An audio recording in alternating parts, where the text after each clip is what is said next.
പൂരപ്രേമികളിൽ പൂരപ്പൊലിമ തീർത്ത് കൊല്ലം പൂരം. ആശ്രമം മൈതാനത്ത് നടക്കുന്ന പൂരത്തിന് സാക്ഷ്യം വഹിക്കാനെത്തിയിരിക്കുന്നത് ആയിരങ്ങൾ. ഇടമുറിയാത്ത താളമേളങ്ങൾക്കൊപ്പം വർണ്ണക്കാഴ്ചകളുടെ ദൃശ്യവിസ്മയം തീർക്കുന്ന കൊല്ലം പൂരം കനത്ത ചൂടിലും കാണികൾക്ക് കണ്ണിന് കുളിർമയാണ്.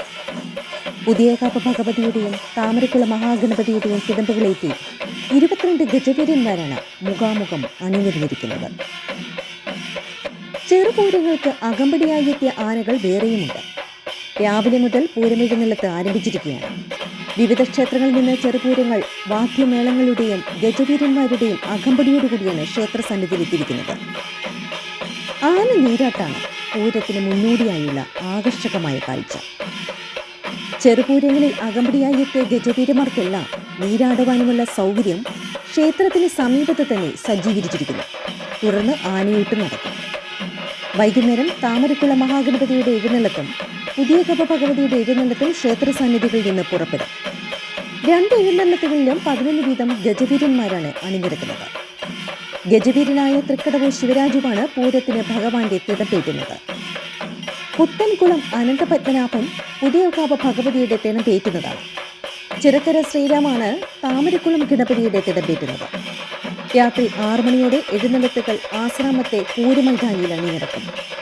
വൻ ജനാവലിയാണ് പൂരക്കാഴ്ചയ്ക്കായി മൈതാനത്തിൽ ഒഴുകിക്കൊണ്ടിരിക്കുന്നത്. മുത്തുക്കുടകളും വർണ്ണക്കുടകളും മാറി മാറി ഉയരുവാൻ സമയം ഏതാണ്ട് ആഗതമായിരിക്കുകയാണ്. ഇരുവിഭാഗങ്ങളും മേളത്തിനൊത്ത് വ്യത്യസ്ത വർണ്ണങ്ങളിലുള്ള കുടകൾ ഉയർത്തും.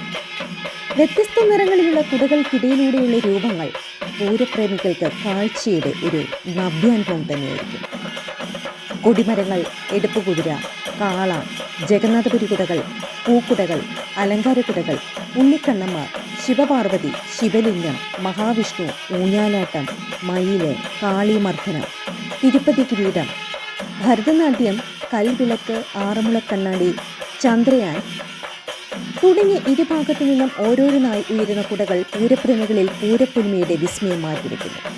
നെറ്റിപ്പട്ടം കിട്ടിയ ഗജവീരന്മാരുടെ മുകളിൽ വെഞ്ചാമരവും ആലവട്ടവും വീശുന്ന കാഴ്ച കാണാൻ കാണികൾ കണ്ണുനട്ട് തടിച്ചുകൂടിയിരിക്കുകയാണ്.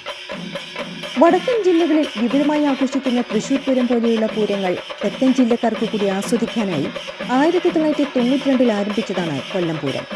കൊല്ലം ജില്ലയിലെ 13 ക്ഷേത്രങ്ങളിലെ ദേവീദേവന്മാരുടെ തിടമ്പുമായി കൊമ്പനാനകളും വാദ്യമേളങ്ങളും ആശ്രമം ശ്രീകൃഷ്ണസ്വാമി ക്ഷേത്രത്തിൽ എത്തിച്ചേരുന്നതോടുകൂടിയാണ് പൂരം ആരംഭിക്കുന്നത്. മണിക്കൂറുകൾ നീണ്ട കുടമാറ്റത്തിന് ശേഷം ഇരുകൂട്ടരും അടുത്ത വർഷം കാണാമെന്ന് പറഞ്ഞുകൊണ്ട് ഉപചാരം ചൊല്ലിപ്പിരിയുന്നു. പിന്നീട് നടക്കുന്ന വെടിക്കെട്ടോടെ പൂരം സമാപിക്കുന്നു. കൊല്ലം പൂരം കാണുന്നതിനായി സമീപ ജില്ലകളിൽ നിന്ന് പോലും വൻ ജനക്കൂട്ടമാണ് ഓരോ വർഷവും ഇവിടെ എത്തിക്കൊണ്ടിരിക്കുന്നത്.